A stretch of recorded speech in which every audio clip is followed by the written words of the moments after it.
जैसे हम कोई भी वस्तु है उसको दो तरीके से देख सकते हैं, उसके दो दृष्टिकोण हो सकते हैं देखने के, है ना।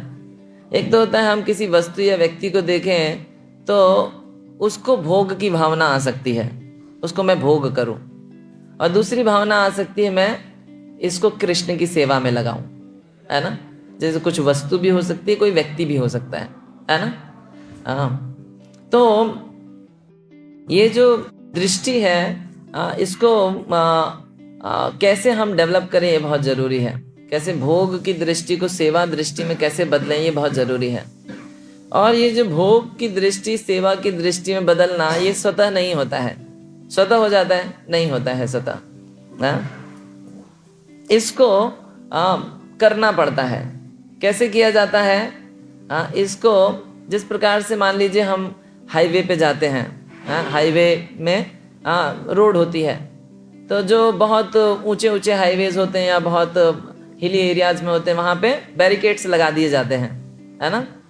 हाँ, वहाँ पे बैरिकेड्स लगा दिए जाते हैं। क्यों बैरिकेड्स लगा दिए जाते हैं? कि इधर सीधे ही चले, इधर उधर ना भटक जाए, क्योंकि फुल तेज में गाड़ी होगी और थोड़ा सा भी एंगल चेंज हुआ तो एक्सीडेंट खत्म। हाँ, वो बैरिकेड्स लगे रहते सुरक्षा देने के लिए। उसी तरह ये जो हमारा दृष्टिकोण है भौतिक और आध्यात्मिक का, इसको भी ऐसे बैरिकेड्स की आवश्यकता पड़ती है कि ये बैरिकेड्स लगे रहेंगे तो क्या रहेगा, ये सीधा देखता रहेगा। नहीं होगा, बैरिकेड्स नहीं होंगे तो क्या गड़बड़ कर देगा।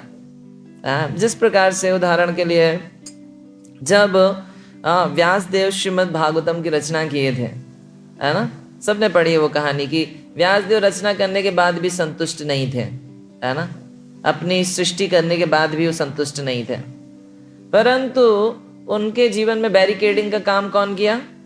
नारद मुनि आए, उनके जीवन में बैरिकेड लगाए। उधर गलत देख रहे हो तुम, भागवतम में गलत टीका कर रहे हो, इसको ऐसे नहीं ऐसे करना चाहिए, है ना। महाभारत है, उसका दृष्टिकोण क्या है? उसका दृष्टिकोण कर्म ज्ञान का है ना। परंतु जो भागवत है उसका दृष्टिकोण क्या है? भगवत भक्ति का दृष्टिकोण है ना। तो दोनों की सेम स्टोरीज हैं, लेकिन कई बार उनमें शिक्षाएं अलग अलग हैं। जैसे मैं यहाँ उदाहरण दिया, कोई योगी व्यक्ति ये श्लोक का टीका करेगा तो उसमें क्या उसका केंद्र रहेगा? उसका योग केंद्र रहेगा। कैसे ध्यान के माध्यम से उन्होंने भगवान को देख लिया। देखिए, आप भी देख सकते हैं, उसने भी देखा। लेकिन प्रभुपाद जो भक्त है उनका दृष्टिकोण अलग है।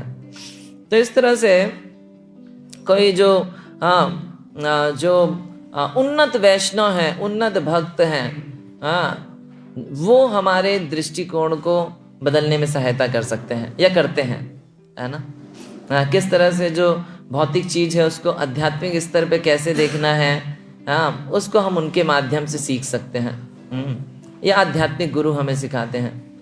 जैसे मान लीजिए हम जो प्रसाद ग्रहण करते हैं, तो प्रसाद देखने में तो भौतिक भी है, चावल आटा दाल वही सब का कॉम्बिनेशन है। कभी कभी ज़्यादा खाने से गड़बड़ हो जाती है ना, पेट खराब हो जाता है, इनडाइजेशन हो जाता है।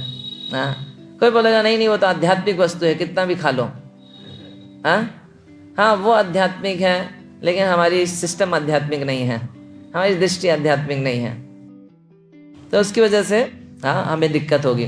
तो हम जो वरिष्ठ ऐसे आध्यात्मिक जीवन में जो उन्नत हैं उनके माध्यम से हम अपने दृष्टिकोण को आध्यात्मिक बना सकते हैं।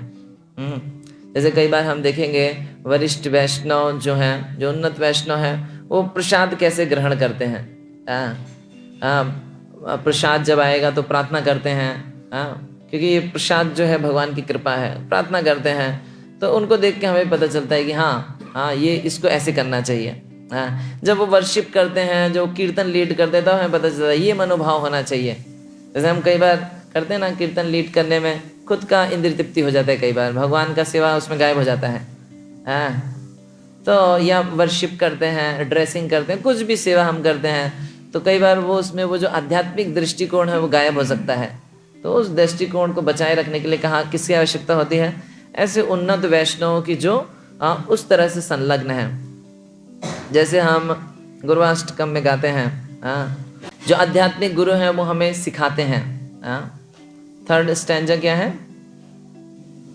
श्री विग्रहा राधन नित्य नाना श्रृंगार तन मंदिर मर्जना। तो किस तरह से आध्यात्मिक गुरु हमें ये सारी शिक्षाएं, कैसे विग्रह की सेवा करनी है, कैसे सजाना है, मंदिर मार्जन, वो हमें हर चीज़ सिखाते हैं। जैसे एक बार एक प्रभुपाद जी के शिष्य बता रहे हैं कि प्रभुपाद स्टाइल में कैसे क्लीनिंग करी जाती है, क्लीनिंग पोछा कैसे लगाया है, उसको बता रहे थे प्रभुपाद जी के प्रभुपाद के तरीके से। तो वो बताए कि ऐसा 2 बकेट लेके आनी है, 2 बकेट पानी लाना है, और एक जो पोछा है उसको एक बकेट में वो करना है, गीला करके उससे पोछना है, और उसके बाद उसमें जो साफ पानी है उसमें धोना है, गंदे को इसमें डालना है, साफ को उसमें धोना है, ऐसे करके पूरा पोछा मारना है। तो ऐसा लगाएंगे तो एक रूम करने में 2 घंटा लग जाएगा आपको। तो लेकिन परंतु जो आध्यात्मिक गुरु हैं, वरिष्ठ वैष्णवगण हैं, वो हमें सिखाते हैं कि कैसे हम जो भौतिक जो कार्यकलाप है, भौतिक चीज़ है, उसको कैसे हम आध्यात्मिक कर सकते हैं। जैसे एक बहुत अच्छी कथा आती है, साउथ इंडिया के एक भक्त हैं धनुर्धर और रामानुजाचार्य। तो ये जो धनुर्धर था वो किसी एक बार वो राजा का प्रोसेशन जा रहा था, वहाँ से राजा की यात्रा निकल रही थी। तो राजा की यात्रा निकलती खूब धूम धड़ाका होता है, हाथी वाथी खूब जाते हैं, जैसे कल जा रहा था। तो वो जो धनुर्धर था वो एक प्रोस्टिट्यूट को देख रहा था, एक वैश्या को देख रहा था।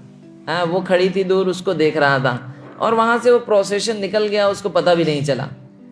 वो इतना ज़्यादा एब्जॉर्ब था, इतना ज़्यादा उसमें मग्न था उसको देखने के लिए। तो रामानुजाचार्य उनको पूछे कि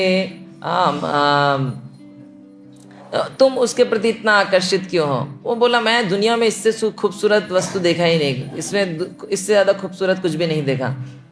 तो रामानुजाचार्य ने बोला, अगर मैं इससे खूबसूरत दिखा दूंगा तो? और बोला, मैं उसकी तरफ आकर्षित हो जाऊंगा।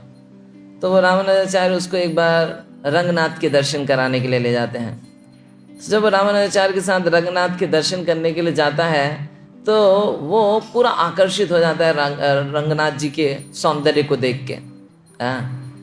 तो इस तरह से जब हम ऐसे उन्नत वैष्णव का संग करते हैं तब हम उस तरह के आध्यात्मिक दृष्टिकोण को अपने जीवन में प्राप्त कर सकते हैं, जिसके माध्यम से हम हर चीज को कृष्ण के संबंध में देख सकते हैं।